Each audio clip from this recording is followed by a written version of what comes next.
Crypto's fucking boring. Crypto is fucking boring.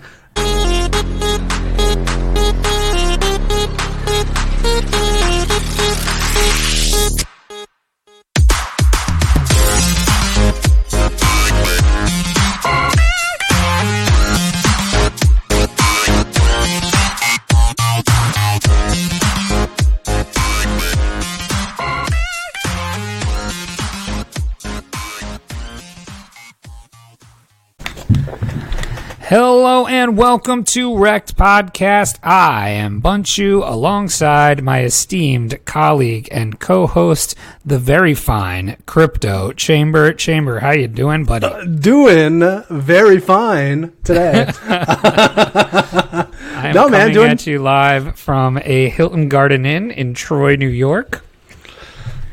That's a thing? That is something. I actually, last episode I was talking about sending you some Canadian Halloween candy. Oh yeah, did you send it to me? I have not sent it yet. It's on my to-do list for tomorrow. So I got to do some errands tomorrow, and that is on my list of to-do items. But I did ask. You now know my address. Well, that's the funny thing. As I plug in your address, because I'd asked you for your address, I plugged in your address into my phone, and it kind of gives me like a little, like when you plug it in your iPhone, it gives you a little map of where it is, and I kind of clicked on it. And it said, do you know how far, if I were to drive to your house, do you know how far we are away from each other? Take a guess. Let's see. So I know how far I am from Buffalo. I'm going to say roughly, give or take maybe a half an hour, 7 hours. So a little closer than that, actually. We're about 6 hours from each other. Oh, that's not too bad. Like, I think it was actually it was like 5 hours and 50 minutes. And I'm like, that's really not that bad. That's a reasonable drive. I think I could... yeah, and now I have a passport. Well, that's a plus. So... Yeah, I just thought it was funny. I'm like, oh, that's a reasonable drive. I actually... so where I live now versus like the town I grew up in was always about, 10, 11 hour drive away. Yep. So I'm like, I'm used to doing long distance driving. Cow, that's far. Yeah. So I would drive, I would do a 3-day tour at Christmas, like go up, stay for a day, and then drive back without blinking an eye. Wow. So I'm like, 6 hour drive, no problem. Rekt Podcast this is road happening. Trip. Yeah. I just want to see Scranton. No, you don't. No, you don't. The Electric City? Are you kidding me? Well, there's not really much here. Also, I was watching Home Alone. And the last airport she goes to where she meets John Candy is the Scranton Airport. I was watching that this weekend. Really? Yeah. I didn't know that. A little fun fact there. There you go. That is a fun fact. All right. Well, we've got some show for you. Yeah, I think. We got a Dan Le Batard type show for you today. Yeah, which is basically what we do all the time. So, we'll get to that later, though. So, what do we got today? We got some Rektamendations. We got some news. We've got Defend That Tweet. All kinds of good stuff. All sorts of good stuff. Actually, we should probably start it off by thanking all the listeners. I was just going to say that. We have just hit 3,000 followers on Twitter, both surpassing... Insert, celebratory sound clip.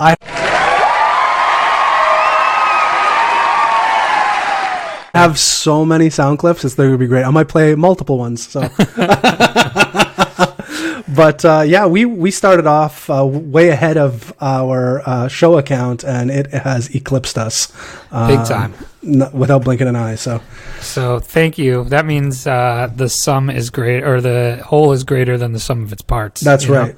So you have the best whole. It. Yeah, we have the best hole in crypto. That's right. Quote it. Hashtag for the episode, best hole with an H or a W. Yes. Yeah, I think best hole in crypto is our hashtag for today's episode. And with that, we will get right into our Rektamendations. Get rigged. Chamber, do you have any? I mean, I always have a recommendation of some sort. You have one, right? Yeah, I'm going with the TV because we always talk about TV. And, yeah, let's see what you got. Maybe it'll jostle something inside me. Well, specifically Netflix. Another one of our favorite shows just came out with its third season. You actually got me onto this show. I hadn't watched it before your recommendation, but season 3 is out, and if you haven't watched it at all, now you have 30 or so episodes to go catch up on. Absolutely. The show is Big Mouth. It is a animated show about kids going through puberty, as weird as that sounds, but it's by Nick Kroll and John Mulaney. So if you like our sense of humor, you'll love theirs because they're way funnier than ours. They are way funnier. So we are the for those of you who have watched it, we are the shitty hormone monster version of Nick Kroll and John Mulaney. How you doing, Chamber? Knock, knock. Who's there? It's the hormone monster. What are you gonna do? Did you see Nick Kroll? I don't know if you follow him on Twitter. He tweeted out a picture of his. So it's Andrew is his actual best friend from childhood, and they wrote the show together. Like who it's portraying, or the guy? So John Mulaney portrays Andrew, his buddy. Yeah, okay. And Andrew and Nick Kroll wrote the show together. Got it. And and Nick Kroll tweeted out a picture of Andrew's actual dad at a restaurant eating scallops, and it was the funniest thing I'd ever seen. So I thought, for those of you who watch it, Andrew's dad's he's arguably my favorite character in the whole show. He's good. He is very good. All right, go watch it. That's that's my recommendation. You got any? You know what? I have been watching. I don't know if you would get this I don't know if this is a Canadian thing or not. I got a free iPad app that you know how there's like streaming services that are completely free. You just got to watch the commercials. Yeah. So I got one the other day. Download. It's called Tubi. Tubi. Oh. And it's free. I don't know if it's a Canadian thing or you can get it across, worldwide, but it is free. It's got a ton of movies and TV shows on there. But the reason I got it specifically is it had the largest collection of like Sasquatch and Bigfoot movies and documentaries I have ever seen. Wow. So I have been nonstop watching this for like the last 2 weeks. Just awful movies. I mean, just awful stuff. Just poor quality, poor acting. But you will find a couple of gems. I did find a couple of fantastic ones from the 70s, kind of like the peak era of Bigfoot movies, that are very, very good. But, if you're not looking to spend I don't know what Netflix is charging these days. I don't know what Amazon Prime's charging, but if you're just looking for like a free option, maybe put on your kid's iPad or, there's a ton of kid shows on there too. But, Tubi, Tubi, is my recommendation there. I got one more. What do you got? So I tweeted the other day that, this season is my favorite because this time of year is my favorite because we got all my favorite sports going on. So you got college football, NFL, MLB playoffs, all that kind of stuff. So I find myself frequenting a lot of sports bars or regular bars and watching a bunch of games. Right. My least favorite thing when I'm there to watch a specific game is when I can't hear the sound, or like they don't have the sound on, or they're playing music over the broadcast or whatever. Yep. There is an app that is called Tunity, and it scans the television that you're watching and will broadcast the sound live through your phone. Really? So, yeah. So you can basically turn your phone into a TV speaker. Like a little speaker. Anywhere you are. Yeah. Which is so cool. So cool.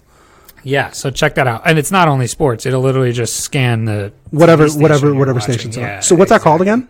Tunity. Like Tunity. Tunity, I believe. Yeah. Fantastic. That's a good one. That's anybody a solid can use recommendation. That is solid.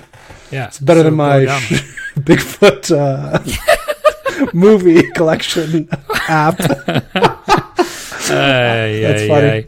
All right. Yeah, the recommendations, the fact that it's free and there's other stuff beside Bigfoot is mine though.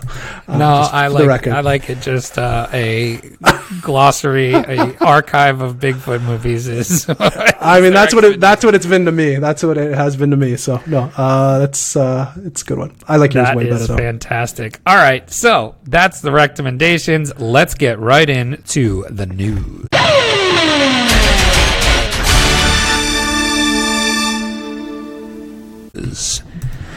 Chamber, start us off with news. What do we have in the news today? This is from a lot of news stories here. There have been a lot of news stories. This one's from theblockcrypto.com. Crypto micropayment service TipJar shutting down, citing low usage. Correct me if I'm wrong. How are you going to live? This is the one that was. This is the same one that was a hot item. I want to say maybe 6 months ago, 8 months ago on Twitter. Yeah. That you could install the little. Was it a lightning? No, I think that's different. Is that a different one? That's tippin.me. Oh, that's what it was. There you go. I was getting confused. TipJar is like the original one, I believe. That's the original one? See, I'm out of this. I'm out of the loop. So TipJar, a cryptocurrency micropayment service built on the Ethereum blockchain network, is shutting down. A TipJar developer announced the news on Reddit this Sunday, saying that the service has lately received very little activity. No shit. What do you mean? No one's filling up your No one's tipping me anything. I just assume that's the same across the board. I think so. Yeah. TipJar supported micropayments in Ether and ERC20 tokens via Reddit for free. Oh, it's a Reddit one. I see. The TipJar Reddit bot is being shut down immediately, so tipping other users on Reddit is no longer possible, said the developer, adding that the TipJar website will shut down April 10th, 2020. Users of the service, therefore, have been asked to withdraw funds as soon as possible via the TipJar website, as accounts are will no longer be accessible and the funds won't be able to be transferred after that date. So, you stoners out there. There's still time.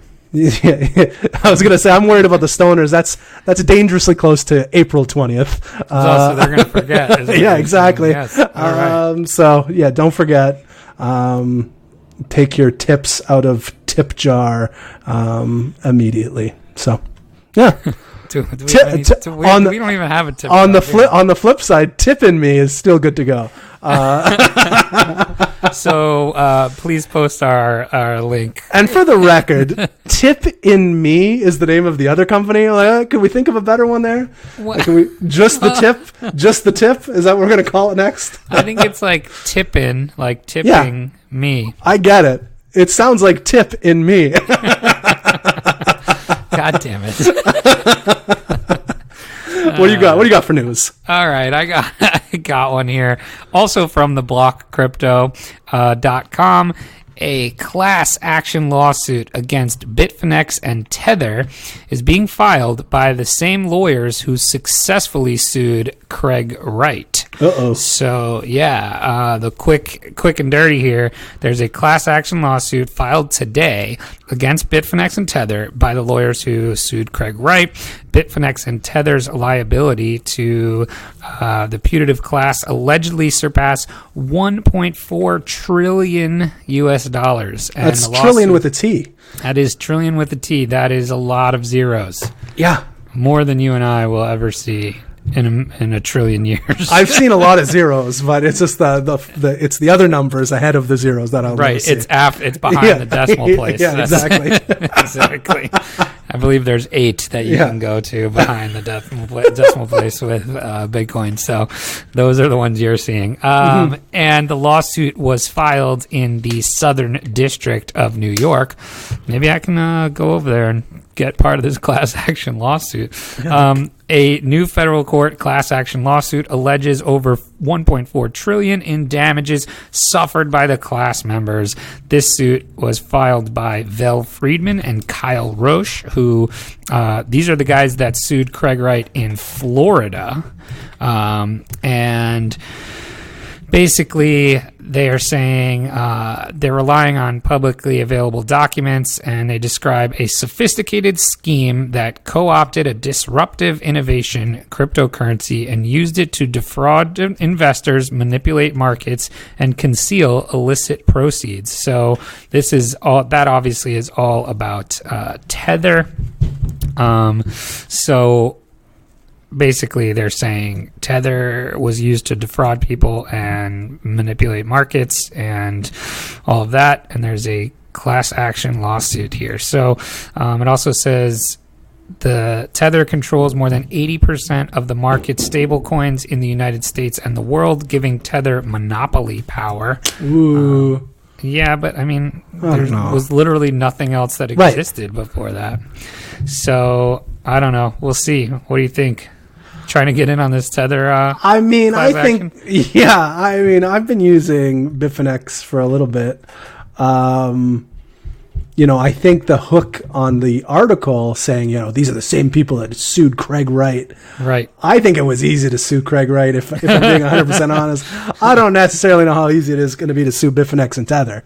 I think they're more of a, I think there's some defense on their side that they could use that maybe Craig Wright didn't have. So, we'll see. I'm not into the Tether FUD though. I'm not a Tether FUDder. You? Are you? I don't use it, but I mean, it doesn't. I'm not a Tether FUDder either. I was like when it first came out and started, and just because I guess I don't know, I didn't know better. Not better. Get better. That was really dumb. But no, I didn't know better, and I don't think there's really much to be worried about here. I agree. I think it's Southern District of New York, always trying to pick a fight with everybody. So you know how they are. That's true. Yeah, we're a bunch of dicks over here. Bunch of Southies. Oh no, that's Boston. I think. No, that's Boston. Kid, no, that's fucking Boston. Tom Brady, fucking Rob Gronkowski, Big Pappy. Wicked awesome. Wicked awesome. Gotta go to Dunkin', get a pack of dots. Dunkin' Nuts. Oh, Boston. You'll always be our favorite. Shout out to our friends from Boston. That's right. Specifically, Crypto at Night. He's my boy from Boston. Nice. Yeah. All right, so I got another news story here. Again, I'm pulling this one from theblockcrypto.com. Everything is, for those of you I think all of our stories come from there today. Yeah, I was going to say, for those of you wondering why we choose this, is they have nice short news articles that we can read fairly seamlessly. Actually, no, I lie. This one's a long one, so I'm going to take my time with it. But yeah, the Block Crypto. If you're looking for nice, easy to digest news articles, I would recommend. Why Combinator, Bitmain, Polychain invest over $10 million in blockchain network NewCipher ahead of its mainnet launch. Anything you have to say about that reading there, Bunch? Well, first of all, fantastic job reading a headline. Secondly, what you don't know listening at home, and we've never had to do this. We do this show live. Like, we just record everything, and there's very, very frequently we ever edit anything during the show. I can count on one hand how many times we've edited out of 100. Usually, if we do, it's because of something technical that happened. Correct. But Chamber just botched this headline so fucking bad that I had to correct him, and then he ruined the whole thing. So he just decided, nope, that's it. I'm going to start this over. We're dumping it. So Chamber just made show history. So sorry you don't get the unedited version of that, but it was really bad. I'll tell you what, if you join the Patreon, we'll send you the unedited versions. They might be worth the $2 a month. That's funny. So NewCipher is a blockchain network that brings data privacy to decentralized applications. Do you know that decentralized applications are also called dApps? Yes, a lot of people don't know that. Who doesn't know that? I don't know. Maybe new people. I'm not sure. Built on Ethereum and other public blockchains, has raised $10.6 million in new funding ahead of its mainnet launch. The round is led by venture firm Polychain Capital, with participations from Y Combinator, Bitmain, Bitfury, Arrington XRP Capital. I wonder if they're affiliated. They got to be, right? XRP Capital. I'd have to imagine that's Ripple. I would think so. Notation Capital and over 10 other firms, according to the announcement on Monday.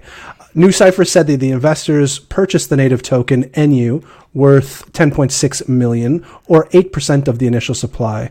The investors also agreed to stake lock their tokens for 2 years, meaning they will stake and run nodes of the network for at least 2 years. And McLean Wilkinson, co-founder of this New Cipher and also CEO, told The Block that funding was raised via SAFT, Simple Agreement for Future Tokens, Series 2 sale, bringing the firm's total funding to date to about $15.8 million and a valuation of $133 million. All right, so the other thing it says here is the network has launched its public testnet today, and then the mainnet is expected to launch by Q1 2020. But I thought this was interesting because I didn't know this shit was still happening. Right? I didn't know either. Yeah, I'm sorry, what? You're doing what? Right? Like, oh, people are still investing in things. I'm sorry, is this article from 2017? Right, specifically something that brings data privacy to dApps and decentralized applications. Yeah. First of all, since it's built on Ethereum, I think there's studies and usage out there and saying basically nobody's using any dApps ever. Like, that is true. Now, that being said, I'm hearing through my sources. Name them. I can't name sources. You know what happens. It was Craig Wright. Shit, you saw right through me. But I heard that Ethereum is going to be releasing an update that could be, that could change the way we're talking about these types of things currently. So maybe these big venture capital firms have a little inside information that we don't know. So we'll see. I'm just interested that people are still investing in things having to do with dApps. I agree, specifically on the Ethereum blockchain. Like that's right, exactly. So that's why I thought this was an interesting story here, because now this thing's got a valuation of $133 million. Nice. That's nothing to sneeze at. Nope. Wouldn't that make it? What? So I wouldn't sneeze at 133 million. So like that would have to be, so 133 million would put its native token like ranked, if it had a top 50 for sure, right? Yeah, 42 or 43. That's pretty good. Good guess. So, there you go. Yeah, it's almost like you own a bunch of altcoins. Yeah, it's weird. Like I have a crippling amount of altcoins. All right. I got another one here, also from theblockcrypto.com. CME has no plans to launch physically settled Bitcoin futures, says executives. So the derivative exchange giant, the CME Group, who we are all familiar with, has no plans to offer physically settled Bitcoin futures contract. Tim McCourt, the global head of equity index and alternative investment products, said that today. Recently, they announced that it's going to launch Bitcoin options contracts in Q1 of 2020 based on increasing client demand and robust growth in its Bitcoin futures markets, which is, I would say, encouraging. No? I would say that is very encouraging. Yep. So Tim McCourt here is quoted saying, since we launched Bitcoin futures in December 2017, the number one demand from customers has been for options on our futures. That's what McCourt said. So essentially, give me call and put options on Bitcoin.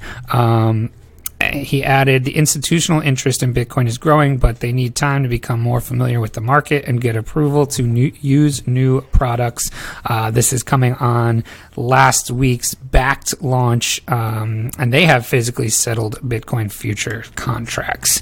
But there's been very slow demand. Backed hasn't done very much volume, and they're still looking to, set up, I guess, a lot of their core clients is what they said. But pretty interesting. What are your thoughts? I have many thoughts on this topic, actually. You do? No, not really. I was going to say, that's kind of surprising to me. I have many well thought out ideas for the future of blockchain and cryptocurrency. No, I don't know. I think it's good. Is that good? Is that good? We're good. What do you think? Is it you think it's good?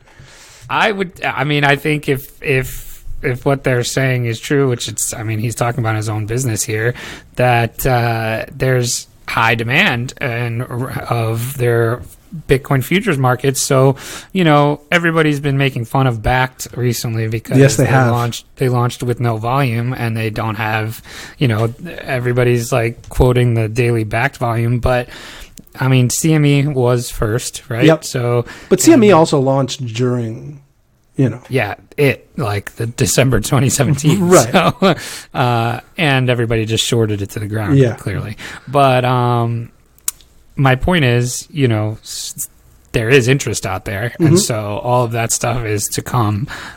So I don't think the low volume for Backed right this moment is currently indicative of what's to come. That's my thoughts. Yeah, I think, options contracts on Bitcoin is pretty interesting, though.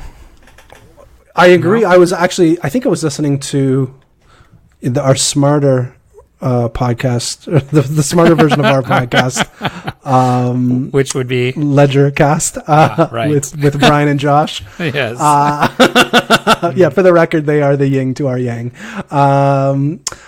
But I think they were talking about that and how CME launched during bull and Backed is launching now, and I'm pretty sure it was them, but they were saying it's going to be a slower release, right? Because of where the market is, and I think eventually will be a force to be reckoned with as far as volume and whatnot. But I think there's a comparison there between the memes and stuff we're seeing with Backed and the memes we're seeing with our friends over at Beaksy. Launching, time of launch, altcoins are taking a shit. Nobody's really looking to trade. Nothing's really popping off, and Beaksy has had trouble with volume since their launch, and they've suffered some backlash from a lot of the people on Twitter and I'm sure in many other social medias. But yeah, I think it's just a matter of time where these companies like Backed, or I don't know, is Backed a company? Am I saying that properly? I think so. Yeah. BAKKT. Yeah, but is it a company? Oh, yeah. Yeah, right? I thought so.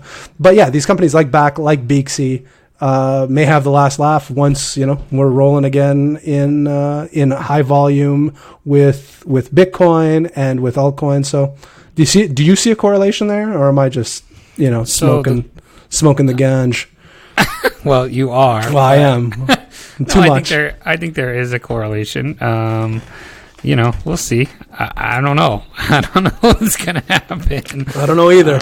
It's fun. I like watching it. I like watching what's happening. I think options contracts on Bitcoin are interesting, though. Are you familiar what an options contract is? I am, but pretend I'm not. For the listeners out there, obviously, being the smart person that I am, I know what it is, obviously. Right. But, for those people that are listening that may not know, could you explain it to them? Yeah, so it's just a different way to essentially bet on the appreciation or decline of an asset, right? So, right now, like with CME, you buy futures contracts that settle at a certain time, right? And so this would allow you essentially to do it based on a certain price rather than a certain time, and you can essentially name the price you want to either buy or sell at and the time period for your bet to expire, right? So basically it's a agreement between two parties to facilitate a potential transaction involving a price and date. So like your call option would be a leverage bet on the appreciation of an asset, while put options are the opposite. So from price declines, so example would be, a call writer. If something is, say, if Bitcoin's at 10,000, a call writer is gonna look to like sell Bitcoin at 11,000 if it hits that within a certain time period. So say a month. And if it stays below, the guy doesn't sell, obviously, and he can put out another call option. And the opposite would be true in a put option, right? Now, if memory serves me correct, I think I was under the impression that even if you're shorting or putting, you still have to hold the physical Bitcoin. Does that sound right to you? Yes. So that's basically what this... Isn't that counterintuitive? Why would you want to hold something if you're going to put a... Do you know what I'm saying? Well, that's what the call and put allows you to do, right? So and that's kind of what this whole article is about. Basically, CME is saying, hey, we're not doing physically settled Bitcoin futures yet. Right. So physically settled meaning you own the underlying asset, right? The entire time of the contract, I'm assuming? Right. And backed is physically settled Bitcoin contracts, whereas CME is not. So that's the big difference. So that's why you would need to hold the underlying asset, which is why you can't currently do it at CME. That makes sense. Yep, I think so. Yeah. I mean, again, I already knew that. But for the listeners out there that may not have known, it's good for them to hear it from somebody that knows what they're talking about, like yourself. Well, take that nose. I mean, between the two of us. Yeah, right. Do you have any more? I do not. I got nothing. I have one more here. This does not come from the block crypto, but basically, so this comes from Bloomberg. And we were talking about Libra last week. I did see that PayPal backed out of Libra. Yes. So we were talking about Visa and MasterCard backing out of Libra. And then PayPal went and did it, right? So this says, good news, Facebook doubters. You can bet on Libra being delayed. So hold on, let me just see here. CoinFlex, a crypto futures exchange that launched earlier this year, is offering a derivative, so just like we're talking about, a futures contract, right, that pay out based on the likelihood that Libra will be operational by the end of 2020. So Facebook said it plans to begin, basically by the middle of next year, but won't do so until regulators are satisfied. And a substantial qualifier given the misgivings of the policymakers, from Europe and everybody. So basically now at CoinFlex, you can take futures on whether or not Libra will be operational in these time periods. So this is at CoinFlex, and it's going to offer futures, and they settle as Libra tokens, which I think is kind of funny. Because if you're betting against it being operational ever, like if you're just a doubter, why would you want to be paid in Libra? Right? I mean, I don't know. That seems insane, but... So they say then, too, the initial price of these contracts, whatever the price equates to for the contract, says that it's basically giving, at current price, a 30% chance that Libra is going to launch in 2020. What do you think? Higher or lower? Take your bet. 30% seems pretty good. I'm going to say lower. I don't think it launches. I think even though ever. I think wow. I think it doesn't launch. Wow. I think you had brought up some sort of conspiracy. Oh yeah, I said Right? I said, what if, I basically said, what if this is all a play to, like, they're cooperating with the government so they can look like they're, oh, sorry, we're not going to do this Libra thing. And then the government says, if you don't do Libra, we'll basically get off your back about all the other shit you got going on. Now you got me thinking. That's my tinfoil hat. That's good. Oh, so you like that? I like it. That stuck with you. That did stick with me. Yeah. There you go. I did stick with That is funny. All right, so that's good. I'm going to say 30% that it launches in 2020. I'm going to say under. I don't think it will launch next year, even though Zuckbucks is saying that within the first 6 months of next year. I don't know. I think it's now. That being said, if 2020 looks like 2017 for whatever reason, then that changes a whole bunch of stuff. Are you banking on that? I don't know. I'm not smart enough to know. I've been waiting for alt season. I've been waiting for bull markets for a long time. Do you ever think we're going to see a real alt season again? Like we saw in 2017? Yeah. Yes. Yes? I do think so. Yeah. 100%. Wow. I think that would... Honestly, when you look at... Yeah, but in order for us to have another alt season, people, there's so many people with you need underwater retail. Bags. Yeah, but there's so many people with underwater bags that all of this right now, anything new is going to be hitting these giant cells. So, what would you say? So, say, you obviously got into crypto in 2017, okay? Yes. But for whatever reason... Unfortunately. Yeah, unfortunately, I hear you. But let's say you were in crypto in 2015. Okay. Sure. What do you think the retail pool grew by from 2015 to 2017? X-wise, you know what I mean? Exponentially. Right. It had enough to cover any sort of bags that were underwater the first time, we'll say. Do you know what I'm saying? So I still think when you look at the numbers, we didn't even hit, did we hit, I'm trying to think of the total market cap, was, I forget what the total market cap was for all cryptocurrency. It was we hit $1 trillion at some point. No, I don't think we hit $1 trillion. I think we had maybe 750, 800 billion. But I don't think we ever hit $1 trillion. At 800 billion, when you're looking at global markets, is nothing. You know what I mean? Yeah. If crypto becomes what we're hoping it becomes, I think the next wave will be you'll have enough retail buyers that sell-offs, people that are just basically cutting their bags after it pumps for whatever. Right. You know what I mean? That'll be a drop in the bucket. It'll be taken out by buyers so fast that the people, this is just my opinion, obviously. I have fucking no clue what's happening.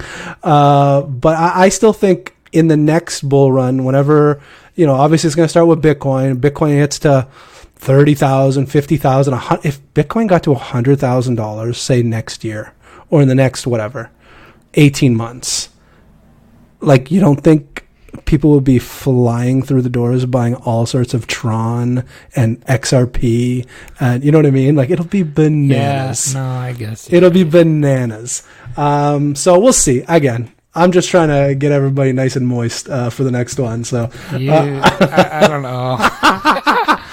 I don't know if you're doing it for me. But no, hey, that's all right. You know me. I'm the skeptic. You're. Yeah. I'm the skeptic. But anyway, all right. Well, that's going to do it for the news. Look at that. That's 5 crypto news stories. This is a real crypto podcast, people. Okay. Today it is. Today. Yeah. Today. Thanks to the Block Crypto. Thank you, Block Crypto. Not a sponsor. Hashtag. No, not a sponsor. Not a sponsor at all. Yeah. Could be. Should be. Anyway, all right. We are going to get into one of our new favorite segments. It's Defend That Tweet. The defense is not back, Mo. Hey, just get our energy going at the defensive end. Keep playing defense. So, I got 6 tweets here that have happened in the last month. That is so funny. I always that have happened in the last 2 weeks. I get scared of these things so much. Okay, well, one we've touched on a little bit already. So, all right, I'm going to start with this one. because you've kind of already made reference to it. So, All right. but I'll touch on it. So this, I don't know when this was from because it's too long. It says, I sometimes feel bad for the type of crypto podcast Rekt podcast is, but then I listen to Ledger Status and Carpe Noctem on Ledgercast and realize that Bunchu Bets and I are their yang. Defend that tweet. That is, I don't think any defense necessarily. I do feel bad occasionally. Again, not bad, but like, are we even a crypto podcast anymore? We have so much fun. We laugh with our guests. So our guests have fun. Time after time, we always hear, afterwards that, they've had a blast. So I never feel bad about that part, but it's just like, are we really a crypto podcast? But then I listen to Ledgercast with Brian and Josh, and they're so smart and they provide such, technical analysis, technical information. And it's just like, oh, okay. People are being taken care of out in the world with them and with other great, Peter and Luke and, there's a ton of people out there putting out great content. And, there's a few of us, and again, I don't think anybody does it better than us, that provide entertaining crypto information. And yes, I think we're just filling a niche. And I do feel better when I hear smart podcasts. So I feel better about our show when I see that there are Do you want to be smarter? No, I don't, because it's just I wouldn't. You might be good at it, but I definitely wouldn't be good at it. I mean, I could be good. I think you could. If I wanted to. Yeah, I just don't want to, and I would much rather make pee pee and poo poo jokes. I mean, like, look, I do this because I have fun doing it, right? If I had to be 100% smart all the time, I would not have as much fun doing it. Right? I agree. So, and I think people. Obviously, there are people that listen to it, so they must have fun as well. There's literally dozens of you. Upwards of 20 people. Upwards of dozens. Yeah. That made me feel better. Yeah. When I listen to other people's podcasts. But come on. I think you're being too harsh. I mean, our crypto cred episode, it was solid. Minutes of solid content. Absolutely. Then followed by, what mascot he could beat up in a fight. That was great. That was great entertaining content right there. So, so come on. Again, I'm not saying we're not entertaining. I'm not saying we're not good. I'm not saying we're not fun.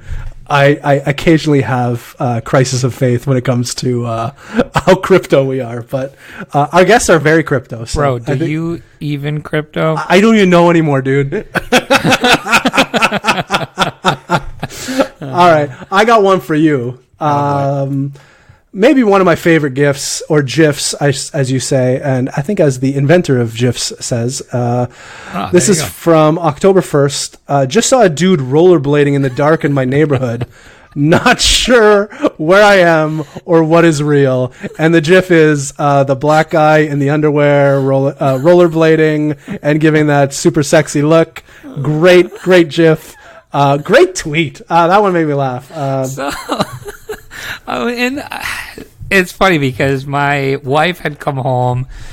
I think I said this the other day, where she just came home with all this Halloween stuff because she loves Halloween and she loves to decorate for Halloween. So she decorated our outside patio and put spider webs and all this stuff up. And, so I'm walking my dog at, I don't know, around 8 o'clock. It's dark. And so I got Halloween on the brain. And all of a sudden, there's this big hill, where I live. And I see this thing in the shadows.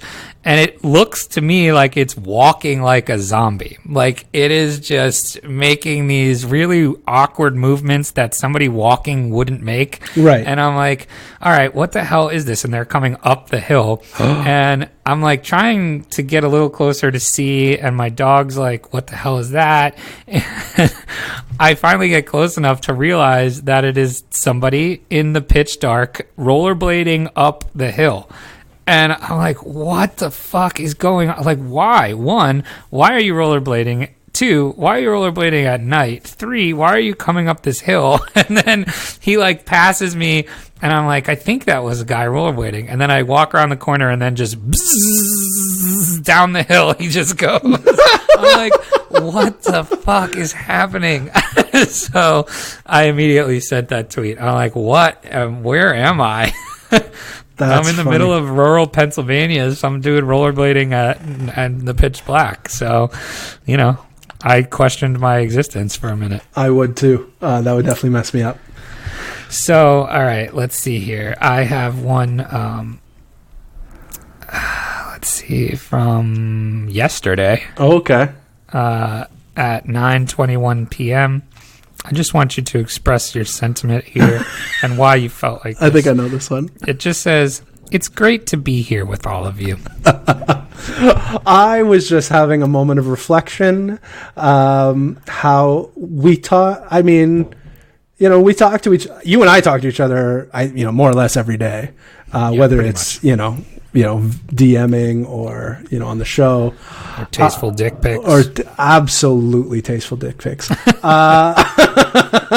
But, just the people we interact with on Twitter, in some cases on a daily basis. I talk to a lot of these people more than I talk to, my own grandmother. I was going to go there if you didn't.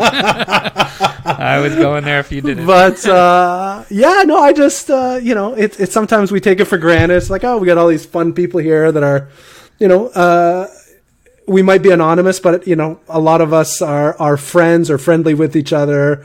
I may have been a little high as well, but it was, I think, what'd you say? 9:45? Yeah, it was pretty high. 9:21. Yeah. Yeah. That's a bong ripping time for me. But nonetheless, still felt, akin with my Twitter folks and just wanted to show some affection. That's so very nice of you. Many people did not feel the same way. No, I'm really starting to think I am muted on a lot of people's timelines.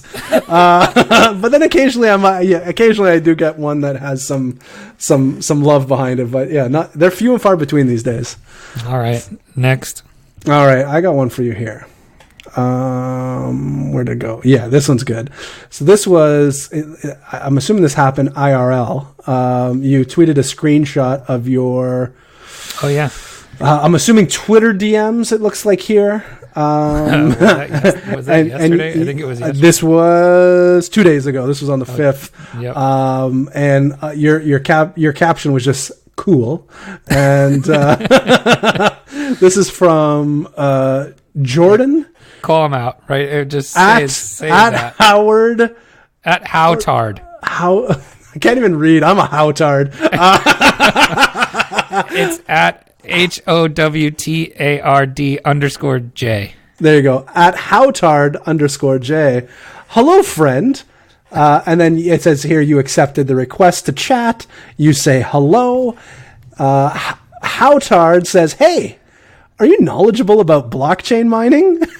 And you respond, upside down smiley face, water pistol emoji. And then he did not reply anything after that. I thought that was very funny. That made me laugh out loud. I like water pistol emoji a lot. I don't use it enough. That's a frequent combo from me. Upside down smiley face. Yeah, water basically shoot me in the brain. I like that one. That one's nice. I'm a big fan of I'm a big fan of green water pistol gun. Yeah. So I like that one. Frequent combo for me. I mean, just to defend it, we all get these. They're scammers, right? Of course, yeah. They're just trying to get you to deposit to a wallet or something. But like sometimes I mess with them and I really enjoy myself. And then sometimes, like yesterday or Saturday, I was just like, I can't deal with this. Really? No, not today. Not today, Howtard. Not today. Yeah, not today. That was it. So cool was my response. All right. Let's see. You can rhyme off. Those are the only two I had for you. Okay, so you can hammer me with a couple. Here. All right. Speaking of, so this one was from about a month ago almost. Oh, jeez. This is 9/26. So this is from September 26th. All right. Oh, no, maybe not. I guess it's a couple weeks back. At 9:55 p.m. Oof. Very, very cryptic a little bit. It just says, I'd be a very popular celebrity ... And I think my favorite thing about this tweet is it got 5 likes. Story of my life. I'd be a very popular celebrity, and your tweet isn't even popular. Not popular at all. I would be very popular. So why? Define that tweet. I think I think I may have been watching an interview. I don't know if it was a sports interview or some sort of actor interview. And I was just like, these people are so fucking boring. Like if I was like, an actor or, an athlete, I mean, I would be, the press would love me. First of all, I would imagine if I had 1 million Twitter followers, how much more I would tweet. You know what I mean? Like this is what I'm saying. If I had an audience that these celebrities have, I would be a must follow on Twitter, I think, and I would be a must see interview on the big interview shows like Kimmel's and Fallon's and stuff like that. Wow, you're going. I would far, be. Yeah, I would be. I would be huge. I think people would. I feel most celebrities have very, very, limited personalities, and it doesn't come across very well, when they do get interviewed. So that's wow. You are a hero in your own. Oh my God! If you only knew how important I think I am. It's fantastic. My wife. I mean, there are very few people that know the truth about me. I guess everybody listening now, but yeah, my wife. And my family, my mom and dad are very aware of my delusions of grandeur, and it is what it is. But I stand by it. I look. You're very important to me. I appreciate it. All right, another one here from the day before. Okay, the day before. Watched the movie Vice. Turns out I'm more like Dick Cheney than originally thought. #unexpected. Yeah, unexpected indeed. I mean, me, like everybody else, have always assumed kind of Dick Cheney was this monster behind the shadows, which he is. But who knew there was again, this was after watching Vice, which is a dramatized adaptation of his life. But I tell you, I definitely found some similarities between him and I. Just not cadence. He doesn't speak like I do. But he had 2 daughters and a very motivational wife, which I have, all 3 of. I have two kids. My wife really motivates me. And just his ability to, move within, the political game. I think I have similar attributes there as well. But yeah, just his stature. Are you announcing your presidential candidacy here? Not to get political, but man, it is up for grabs in the U.S. Hey, I gotta tell you, you would be a very popular president.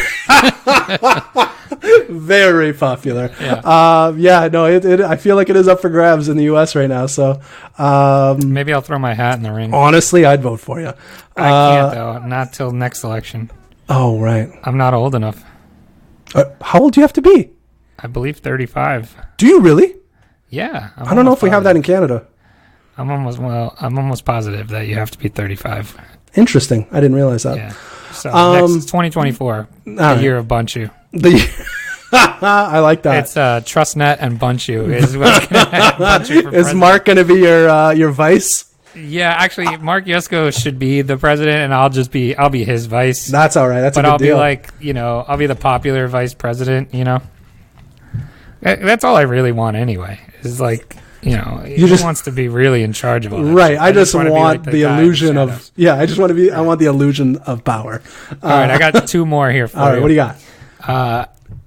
This comes from 9:30 at 6:35 p.m. I've spent my life trying to be Lincoln Hawk, in parentheses, Sylvester Stallone, from Over the Top, but now I look like Bull Hurley, FML. So, actually, I was going to save this for when we did a, Two Lies, One Truth or something like that, or whatever it is. Yeah. I actually used to be, so as a young lad, I was a monster child. So I'm a big guy now, but I'm just kind of like regular big now. When I was a kid, I was a freak. Okay. Like it was weird. And my dad, with, dollar signs in his eyes, got me into, I guess not professional, amateur arm wrestling, as a kid. And I was exceptional at it. Oh my God. And he would make me watch. No, he wouldn't make me watch. He introduced me to the movie Over the Top. There is some real staunch differences between Startail's dad and Roy's dad and your dad. That's a TV show I would watch. Chamber and Roy's dad are the Mac and Charlie's mom of crypto. But yeah, so as a child, I was a very good competitive arm wrestler, and I watched the movie Over the Top, probably the movie I've watched the most in my life, like really. And yeah, Sylvester Stallone. I mean, I watched Rocky, I watched Rambo, I watched Over the Top, I watched Cobra, I watched all the Sylvester Stallone movies. Sylvester Stallone was my idol, so I always wanted to be him. And I introduced my daughter to Over the Top, I think probably when I tweeted that out. And, she looks at the TV and it's kind of towards the end where it's the big arm wrestling championship. And she looks at Bull Hurley, who is the bad guy in the movie. And she's like, "Dad, you look just like him." And I said, FML. Realized that there is a pretty tweet. Yeah, pretty accurate comparison there, Fiona. So yeah, it was disheartening. But at least I look like a professional arm wrestler, so there you go. Silver lining. Your dad would be proud. Yeah. Yeah, staunch difference between Roy's dad and my dad. Let's go with the last one here, and then we'll wrap this up. Comes from September 24th at 10:14 p.m. Note the time of this. Yeah, these late night ones are a mess. Yeah. Well, I feel like I know why you're asking this now, based on what you just said. Serious question. Is a Pringles can a single serving? Defend that tweet. I am not a Pringles fan, for the record. Wow. Yeah. I mean, they were in the house, and I mean, I've had them in the past, and I do feel that it is a single serving. Even though I didn't check the label, I'm sure that gives you serving sizes on the nutrition guide, but. Yeah, I'm pretty sure in the past I've killed a tube of Pringles. Is that what we're calling it? A tube of Pringles? Yeah, I would say that's about right. A can of Pringles? I think can. I think it's a can. Yeah. So what do you think? You're a man who's not afraid of a meal. Is a Pringles can a silver serving? Let's put it this way. I would not be ashamed of eating an entire... Right, like, I wouldn't even... You're right. Like, for example... First of all, I feel like there's more... So, like, if you ate a bag of chips, I feel like there's... Way more chips in a bag. Way more chips in a bag. Right, exactly. Yeah, I agree. So, I like you said, I don't think... Unless the bag is Lay's, and that's 75% air. That's a lot of air. I'm talking to you, Lay's. That's right. Lay's, if you're listening, we got beef, bro. Yeah. Don't bring Frito into this, just Lay's. Frito's fine, but you're right. Like, I wouldn't even feel bad for eating a full can of So I said, once you pop, the fun don't stop. That's not their slogan for no reason. That's right. I mean, it's not like they just made it. Like, it's not like, oh yeah, there's a party. No, it's that's it. You pop the can, you eat the can. End of story. That's it. I like it. So I'm with you on that one. Okay, good. All right. Let us know what you think. Is a Pringles can single serving? That's going to do it for us.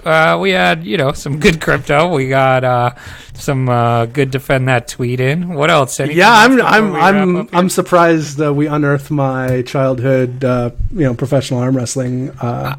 I told you, I'm basically like your therapist. So you're just on the couch for everyone to listen to. Just to get unzipped every day. And the problem with me, though, is I will unleash anything that comes to my head. So right. I have zero filter. It's coming out. If you can just kind of dust away the surface dirt, you will find a lot of treasures underneath there. See, I'm pretty sure I'm good at that part. I think so. I think you are. That's why we're such a great team. I agree. All right, that's going to do it for us. Are we doing live on Wednesday? I ordered a camera, so it's coming tomorrow. Oh, my. All right, so we are coming at you live on Wednesday. I already have my outfit picked out. Do you? I have this new camera I got has apparently built-in green screen technology. Oh, sick. So you don't even need a green screen. That's dope. We'll see how it works. Well, I'll be in my home office, but I will have a great outfit on. I'm going to have a green man outfit on. I was hoping you'll just be, if you put on the green screen, you won't appear. That's right. It'll just be a floating head. Yeah, I was hoping I'd have the Canadian candy already so I could. Well, who knows? Who knows? Who knows what kind of delivery I do tomorrow? We're only 5 hours away. I think I'm going to Purelator or FedEx. So, except it might have to clear customs that way, though. I'll go in the morning.